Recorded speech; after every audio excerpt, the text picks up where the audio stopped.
sa pinakamatabang parte ng aming mga puso ang mensahe ngayong araw na 'to sa buhay ni Job, Panginoon. Kaya naman, Ama, hayaan mo na Ikaw ang mag-lead, mag-guide at mag-direct po ng aking mga labi. Langisan mo ang aking mga labi, Panginoon, at Ikaw po ang maitaas sa aking buhay at ako po ay maibaba, Panginoon. Lahat, Panginoon, ng masabi ko, Ama, Panginoon, ay ayon lang sa kalooban mo, Panginoon, sa kapangyarihan ng iyong salita. Patuloy na matransform kami, Panginoon. I-sanctify mo kami, i-purify mo ang aming mga puso, Panginoon, sa mga oras na to, Ama.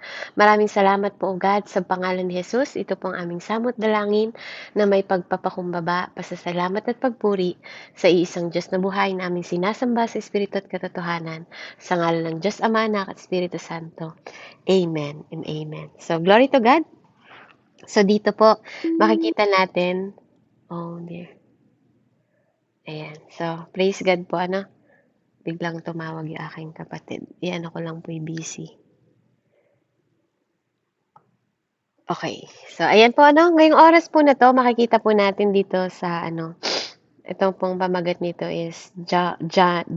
Job need comforter. Actually, si Job po, comforters po kasi yung hinahanap niya sa kwentong ito na binasa ni Nanay Andrea. Kaya makikita po ninyo sa verse 1 hanggang 5 na po kung paano siyang nag-re-approach ulit dito sa sitwasyon na to. Kasi alam niyo po, di ba, yung mga kaibigan niya, paikot-ikot na lang yung mga sinasabi nila, 'di ba? Pabalik-balik na lang yung iba yung mga sinasabi nila kay Job sa mga pangyayari po, kaya tinawag niya nung siya'y sumagot sa mga pagsasalita ng kanyang mga kaibigan. Tinawag niya this time na itong mga kaibigan niya ay miserable, no? Miserable comforters. Sabi niya, mga miserableng comforters kayo. 'Di ba? Mga miserable comforters kayo. Yun po yung tinawag niya sa mga kaibigan niya this time. Na po, kasi wala na silang ginawa, na po, na kahit anong gawin, na bali-baligtarin man ang salita, pilit nilang inaakusahan, na po, kinikriticize and ina-abuse. Amen? So, kahit anong isipin ni Job, na wala siyang maramdaman na comfort, sympathy sa mga tao na to, na po, kundi ang nararamdaman niya sa mga tao na to na imbis na marilip siya, na po, imbis na marilip siya, wala siyang maramdaman kundi they accuse him, criticize him, and abuse him. Diba? May kilala ba kayong mga tao na gano'n? Na po, sa buhay ninyo, na wala na silang ginawa kundi akusahan kayo, diba? I-criticize kayo, amen? Na po, at abusuhin kayo. Amen? Naka-encounter na po ba kayo ng ganitong tao? Nasabi nga po, kung wala kang magandang sasabihin sa kapwa mo, di ba? It is better na manahimik ka na lang. Di po? Kasi, baka magkasala ka lang. At mamali ka pa, di ba? Mamali ka pa ng pag-aakusa sa kapwa mo. Kasi madalas po maraming tao ang nagtatanong, di ba? Bakit nangyayari to sa akin? Yun yung tinatanong ni Job. Paulit-ulit. No? Tinatanong niya dito, bakit niyo ba, pinoprovoke siya ng kanyang mga kaibigan. No po, yun yung pumapasok sa kanya. Kaya sinabi niya dito, shinake niya yung head niya. Alam niyo po, what's wrong with you people? Parang ganun yung sinasabi niya. Ano ba yung sinasabi ninyo? No? Sympathize yung kailangan ko eh. 'Di ba? Ito yung dapat kailangan ko sa inyo, pero hindi ito yung nararanasan ko. Yung tao na marunong makinig. Na yung minsan hindi mo kailangan na magsalita, kailangan mo lang makinig. Na po, para dito sa sitwasyon na to ni Job, na po, napapagod na yung soul niya, hindi niya alam kung saan na, pag sinabi kasing soul, yung pag-iisip mo, no? Yan na yung nakakonekta sa soul mo. 'Di ba? Wala ka ng lugar, wala ng tahimik. Alam mo 'yon, yung nawala na sa iyo lahat. Tapos ito pa yung mga taong kasama mo. Kaya shinake niya yung head niya. Kung ako sa inyo, sabi niya, 'di ba parang dito sinasabi niya na sana suot niyo yung sapatos ko. Sana suot niyo na lang yung tsinelas ko. Subukan niyo kayang isuot yung tsinelas ko para alam niyo kung ano yung pinagdadaanan ko ngayon. Walk in miles, 'di ba? Walk in miles in my shoes. Yun yung sinasabi niya. 'Di 'Di ba po? Subukan niyong lumakad na suot-suot niyo yung sapatos ko.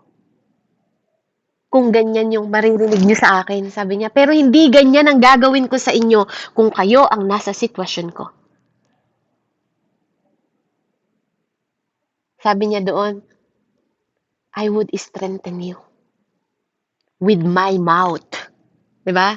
Alam mo tong bibig na to, sabi niya, kung kayo lang ang nasa sitwasyon ko, yung bibig ko, sabi niya gano'n, gagamitin ko para mapalakas kayo. I-encourage ko kayo. 'Di ba? Kumbaga, yun yung sinasabi niya. Sabi niya, and the comfort of my lips would relieve your grief. 'Di ba? Yun po yung sinabi niya. Na po, na kung ako lang yung nasa katayuan ninyo at nasa sapatos ninyo, 'di ba? Sa mga oras na 'to, 'di ba kung kayo'y nasa sapatos ko, palalakasin ko kayo. Hindi ko gagawin yung mga ginagawa niyo sa akin. Yun yung sinasabi niya. Alam natin, 'di ba? Alam natin na si Job, ano po, kung siguro po yung kaibigan niya nga ang nasa sapatos niya sa mga oras na 'to. Alam natin na wealthy si Job, mayaman siya. Siguro magbibigay siya ng kahit anong tulong na ibibigay niya para lang makomfort sila. Anong kailangan niyo? 'Di ba? Ano yung pwede kong itulong sa inyo? 'Di ba? Habang pinapanalangin ko kayo, at saang bagay ako pwedeng parte ng buhay ninyo na makatulong sa inyo. Yun yung sasabihin ng mga bibig niya. 'Di ba? Saan kita pwedeng tulungan, kapatid? Na mai-encourage ka, na malilip up ka sa pamamagitan ng bibig niya. Na hindi lang siya tutulong sa'yo sa pamamagitan ng salita, kundi may gawa. Kasi minsan sa atin po, no, may mga nag-encourage sa atin, yes, ipapanalangin kita. Pero ang tanong, inabot mo ba yung pangangailangan ng kapatid mo? Tinanong mo ba kung anong kailangan nila? 'Di ba? Minsan po, I believe sometimes kapag naghihinga sa atin yung mga kapatid natin, no, para makamaramdam sila ng better na pakiramdam, no, at ikaw ang pinili nila, ibig sabihin po ano, komportable sila sa inyo. Sometimes, ano po, ang ginagawa sa atin ng Panginoon, no, hindi para maging komportable tayo eh. 'Di ba po? Ang ginagawa ng Lord, ang kaparaanan ng Lord po sa atin, na po, ginagawa niya na kailangan pagdaanan natin yung mga bagay na pinagdadaanan ng lahat ng tao, na po, iba-ibang sitwasyon, iba-ibang katayuan, hindi para maging komportable ka. Para pag dumating ang panahon na may isang taong lumapit sa'yo, magiging comforter ka. Amen? 'Di ba? Kasi God is our comforter, 'di ba? Kaya tayo maging katulad ni Christ-like, no? Not to be comfortable, but to be comforter ng ibang tao balang araw. Na pinagdaanan ni Nika, yung mga inaalipusta siya ng mga amo niya, binabastos siya, 'di ba? Paano niya napaglampasan 'yon, 'di ba? At one day, merong OFW na magtatanong din sa kanya at magagamit niya yung testimony niya kung bakit siya nilabas ng Panginoon sa sitwasyon na 'yon. Mga bagay na pinagdadaanan natin, hindi para maging komportable sa buhay, kundi maging komporter tayo ng ibang tao. Amen? Yun yung paraan ng Panginoon sa atin. Kaya po ito nangyayari sa atin. No? Na kino-comfort ka ng Lord para maging comforter ka din ng iba. No po? Hindi para maging komportable lang tayo sa mundo.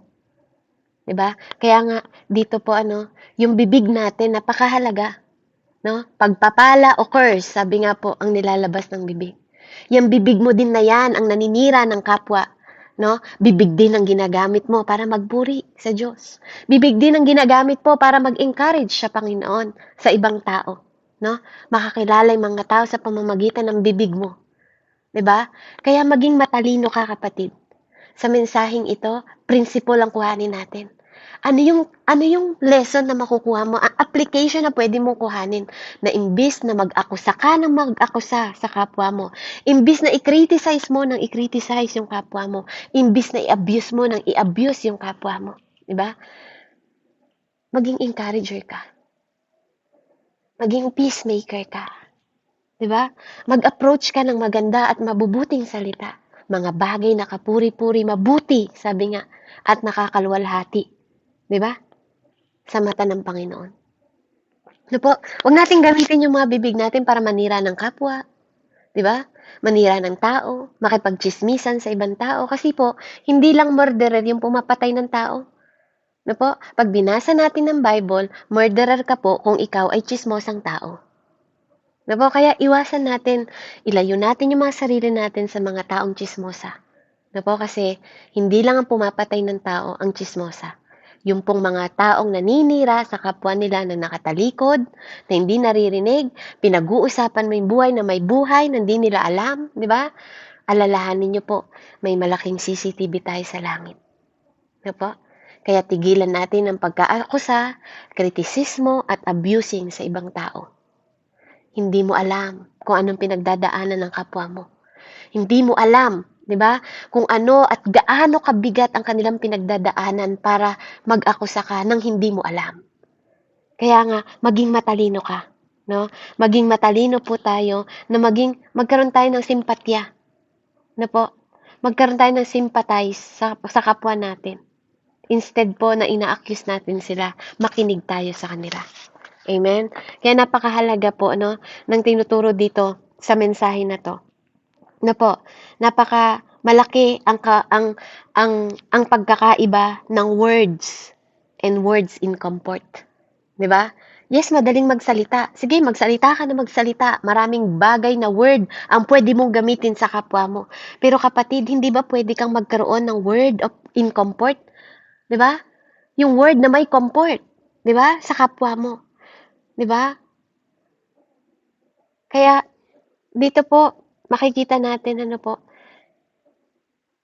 imbis na magsalita tayo ng mga ganung bagay at kung wala ka namang magandang bagay na sasabihin kasi baka mai-represent mo, 'di ba, yung bagay na walang katotohanan. 'Di ba? Kasi alalahanin mo, ikaw at ako, kapatid, you are representing the truth and you are representing God. Amen? Bilang mga anak ng Diyos. Amen po? Ingatan natin ang ating mga bibig because hindi natutungkol sa iyo ngayon, kapatid. Na po? Tuwing pinag-uusapan mo ang ibang tao, yung bibig na ginagamit mo, bibig ng Holy Spirit kasi templo ka na niya. 'Di ba? Kaya ingatan mo on how you representing God sa ibang tao. Dahil ikaw ang ginagamit ng Panginoon sa mundong ito bilang maging ilaw at asin. Paano kang magiging pagpapala sa ibang tao? Amen? Yun yung gusto sana ni Job sa mga kaibigan niya. Pwede ba? 'Di ba para kayong mga sirang plaka, paulit-ulit na lang kayo. Na po? Kaya yun yung ginamit ni Job na suggestion para makumbins niya yung mga tao na to. Subukan nyo lang. Kasi minsan madali tayong magsalita, hindi natin alam yung mga sitwasyon ng ibang tao. Na po? Kaya matutunan tayo po na one of the great advantage para po sa atin personally, na kapag merong nakikita tayong nagsasuffer, 'di ba? Magkaroon tayo ng sympathetic toward to them. 'Di ba? Yung sympathetic heart sa kanila. Na po, kaysa maging harsh tayo, kaysa yung nagdadalamhati na nga sila, 'di ba po? Magkaroon tayo ng willingness to give strength and comfort na po sa mga tao na naggi-grief. Amen? Katulad nga po, 'di ba, nang sabi sa 2 Corinthians 1:3 and 4, sabi niya doon, "Bless the God and the Father of our Jesus Christ, the Father of mercies and God of all comfort, who comfort us in all our tribulation, and we may be able to comfort those who in any trouble with the comfort with which we ourselves are comforted by God." 'Di ba? Naranasan mong i-comfort ka ng Diyos. Kaya maging pagpapala ka rin para mag-comfort ng iba. Amen? Ito yung tinuturo ng Diyos sa atin na kung ang ama mo ay Diyos. Amen? Matuto kang maging comfort ng ibang tao. Yung iba sa atin dito, pinagdadaanan natin yung sakit, 'di ba? Para i-comfort din natin yung ibang may sakit. Amen? Nararanasan niyo ba yung kapag nagpapatotoo ka sa ibang tao, 'di ba? Imbis na maging down sila, pero dahil pinagdaanan mo din 'yun, no? Ginagamit mo yung testimony na 'yun to comfort other people. Para ma-lift up sila, hindi para hilahin mo sila pababa. Amen? So, dito po sa 6, verse 6 and 14, amen? Hallelujah, makikita po natin dito yung rejection. Yung rejection ni Job sa kanyang mga kaibigan. Amen? Makikita mo dito, si Job, no? Sinasabi niya yung kanyang mga pain. Sa panahon na ikaw ay nakakaranas ng pain, no po? Kasi hindi kaila sa atin yung pinagdaanan po ni Tatay Job, 'di ba? Sinasabi niya dito, no? Wala na akong pamilya. Wala na rin akong kayamanan, 'di ba? Wala na rin akong kaibigan, 'di ba? Sino makakaintindi sa kanya? 'Di ba po? Lahat, 'di ba? Lahat na ng kalungkutan nararanasan niya that time. Pero tingnan niyo po ano, yung sinabi niya dito, though I speak my grief, kahit pa sabihin ko yung grief ko is not a relief. And if I remain silent, kung mananahimik ako, sabi niya, hindi rin to makakatulong sa akin. But now, sabi niya, He was worn me out. You have made desolate all my company.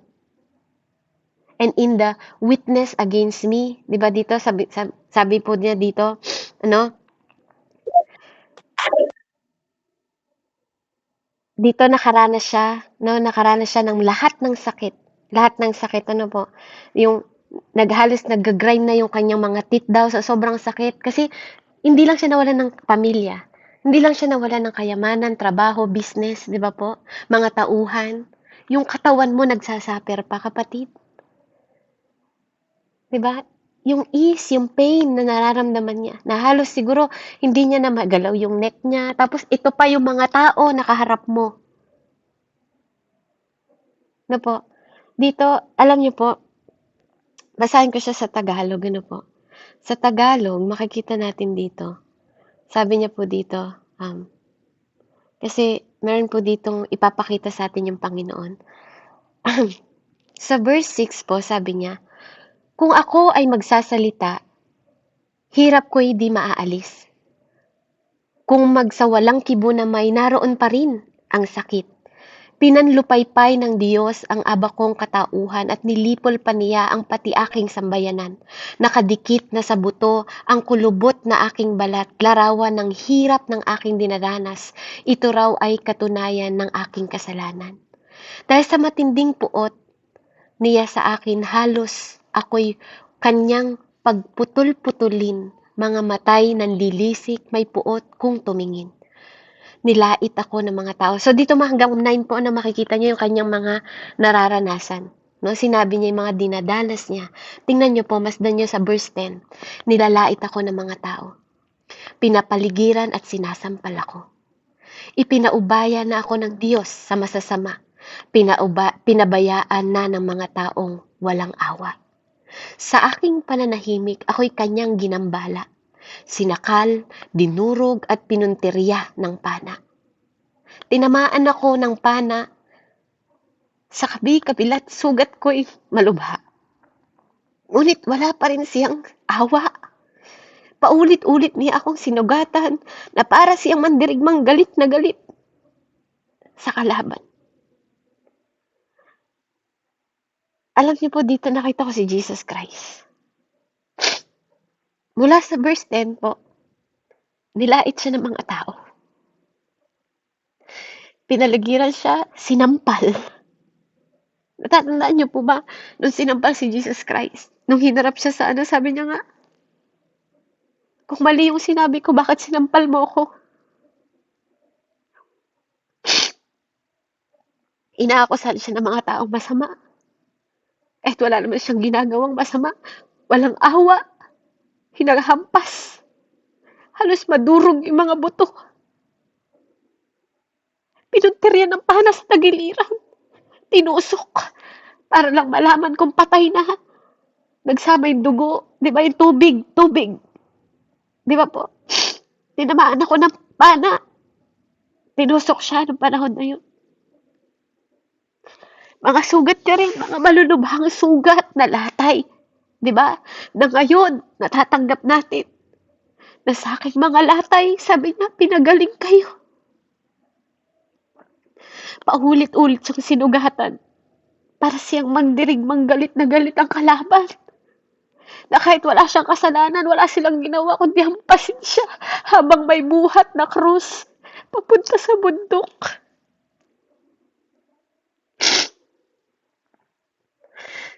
Alam niyo po, ano, nung binabasa ko to, ito yung nakita ko.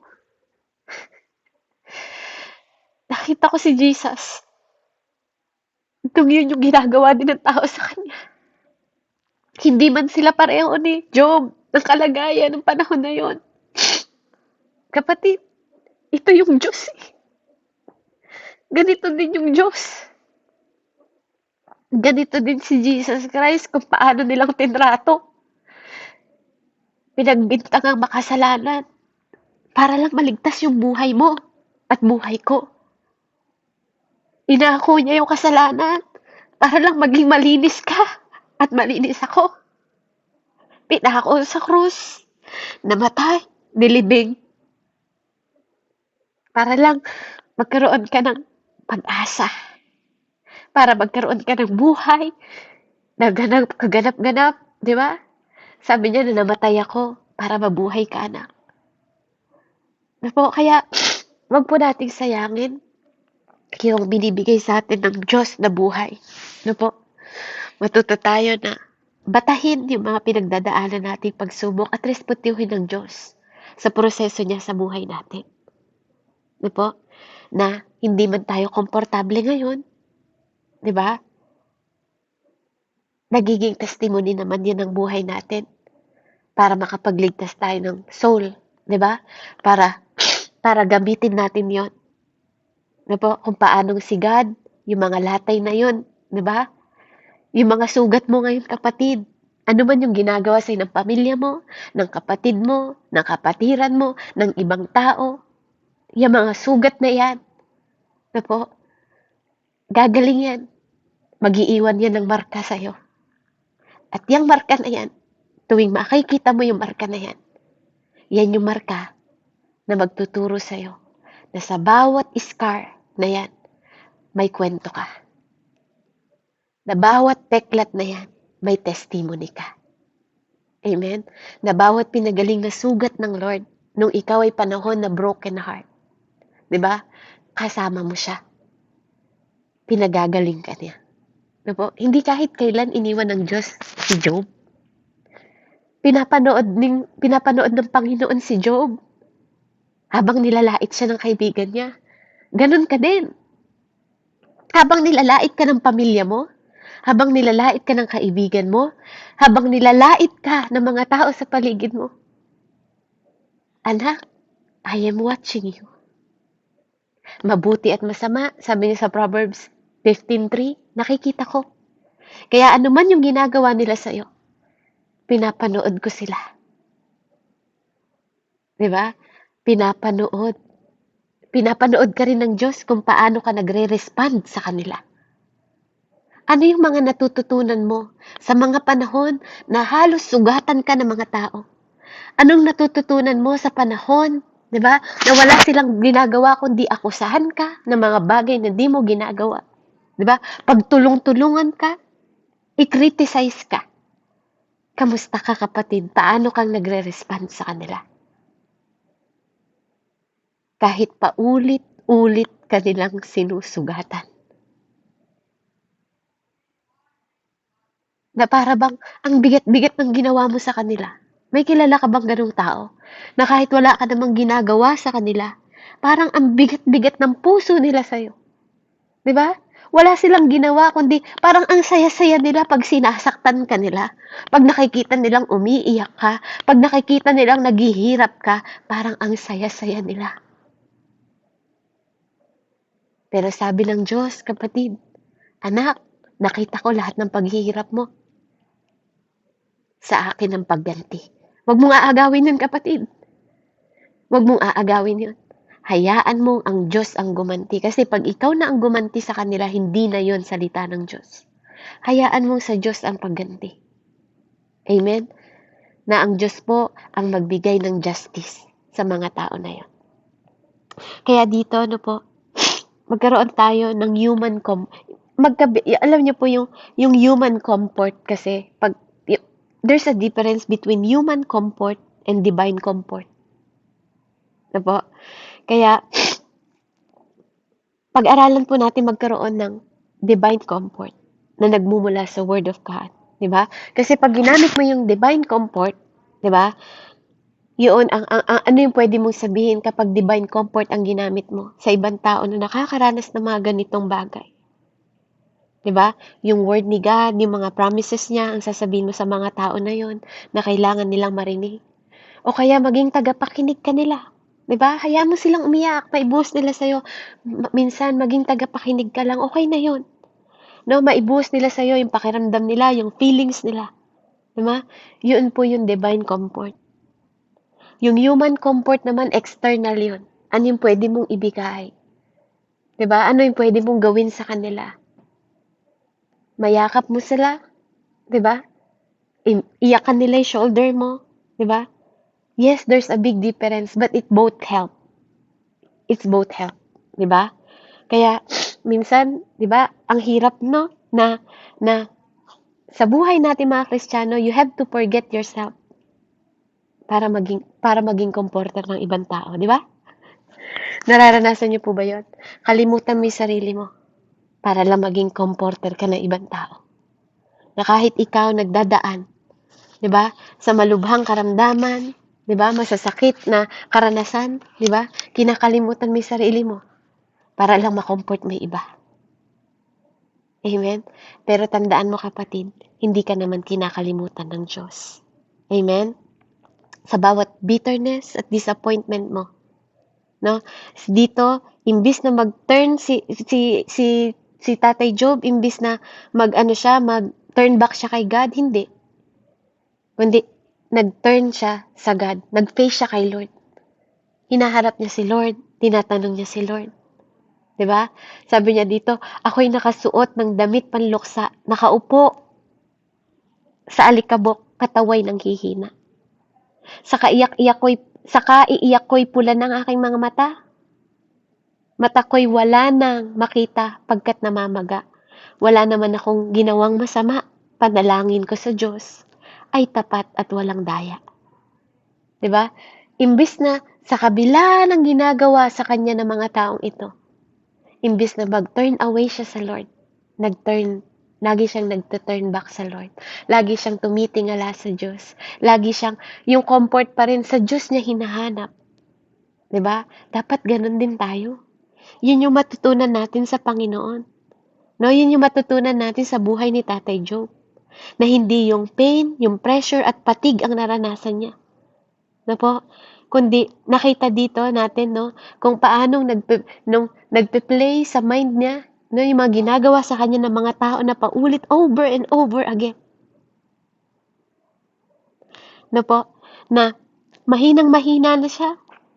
Bankrupt na siya. Walang pamilya, walang mga anak, walang business, walang wealth, 'di ba? Walang mga kaibigan. Pero andun pa rin yung pinipress niya si Lord. Si Lord pa rin yung pinipress niya na Lord. 'Di ba? Andun pa rin siya nagsusumamo sa Panginoon. 'Di ba? Huwag mong tabunan o lupa ang aking kaapihan. Sabi niya. Sa Lord siya nagsasalita. Sa Lord siya nananalangin. Sa Lord siya tumatawag. Huwag mo ipagkait sa akin ang hangad kong katarungan. Kasi bakit? Kilala niya, He is the Lord of Justice. Ang aking testigo ay nasa langit. Siyang tatayo at magtatanggol sa aking panig. Di ba? If God is with you, who against you? Sabi nga. Kung ang Diyos ang panig sa'yo, sinong laban sa'yo? Romans 8:31 po. 30 or 31 kung di po ako nagkakamali.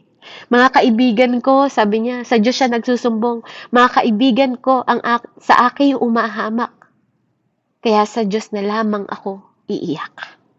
Minsan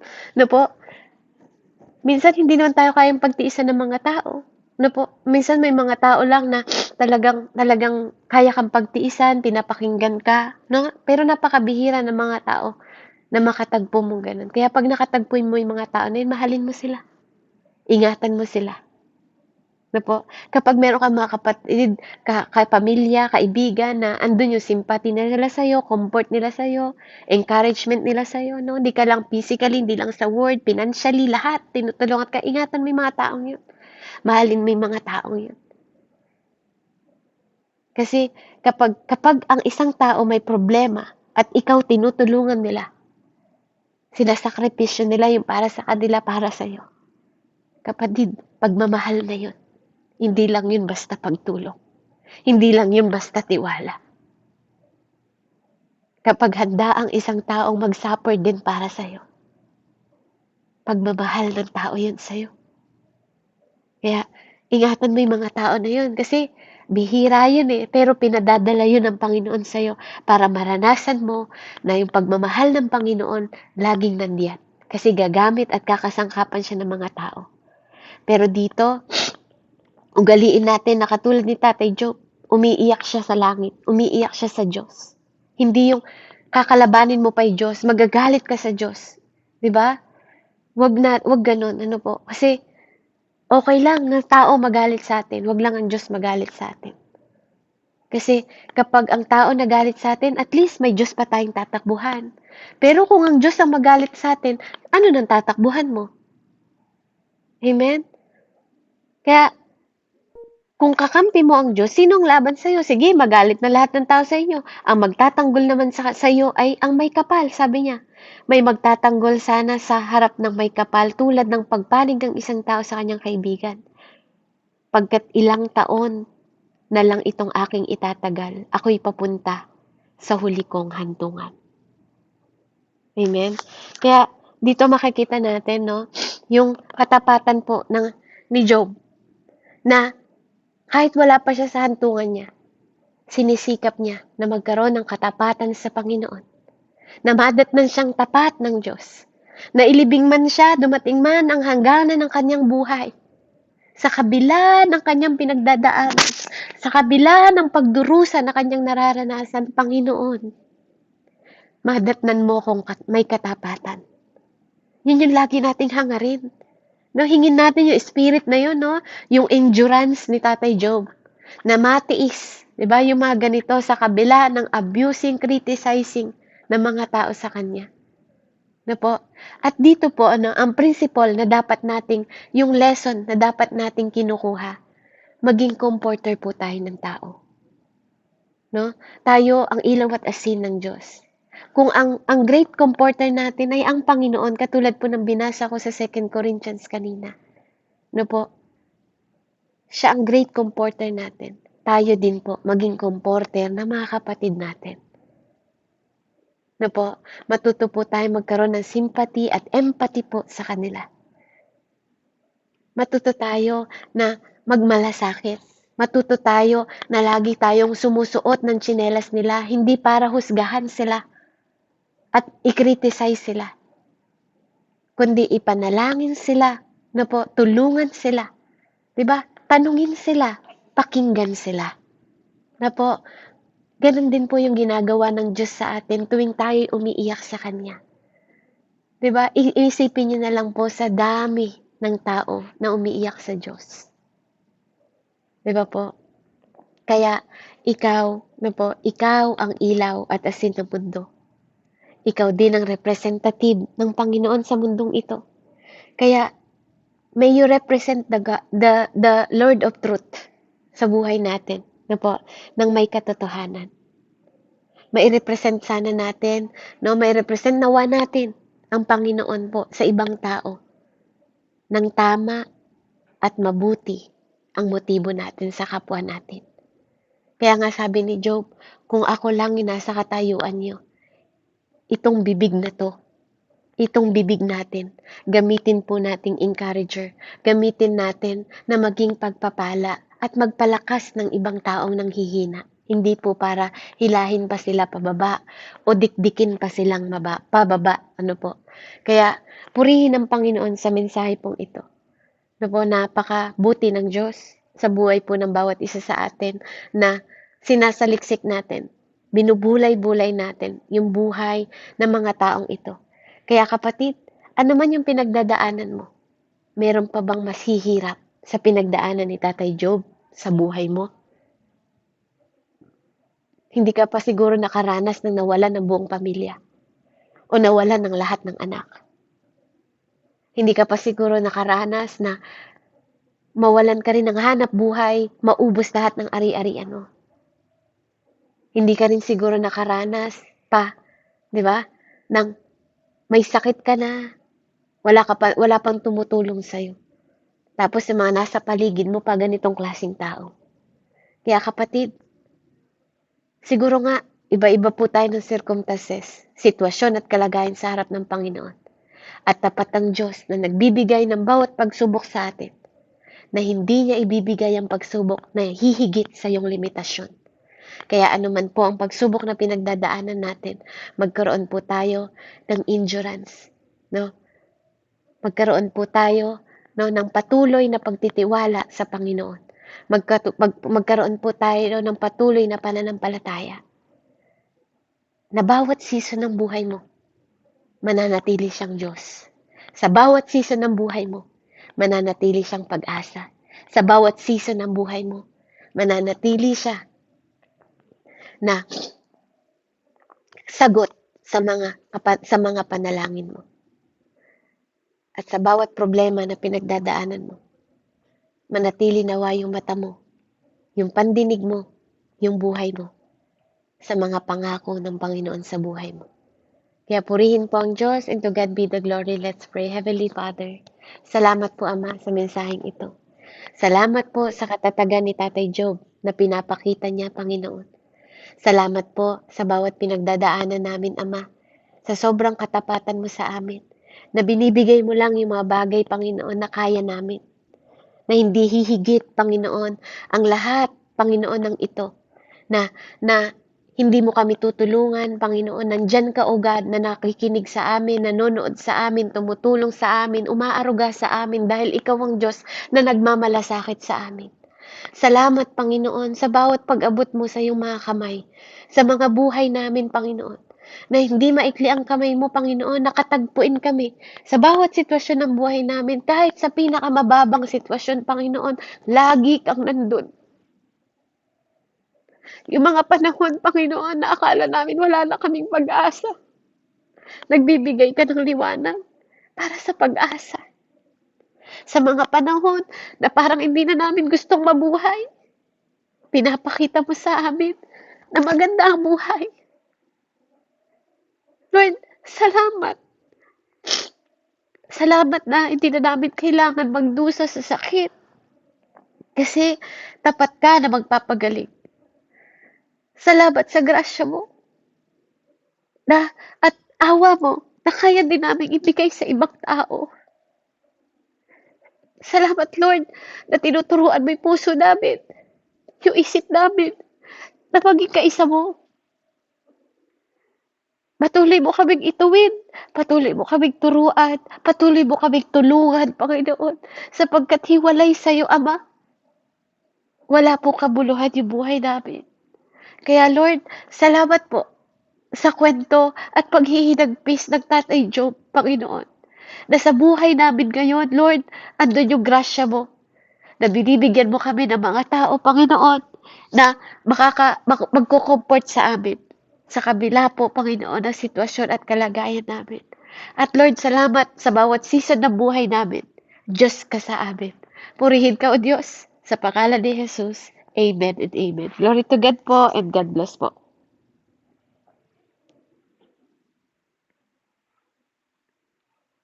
Amen. Glory to God po and praise the Lord sa buhay po ninyo, Sister Beb.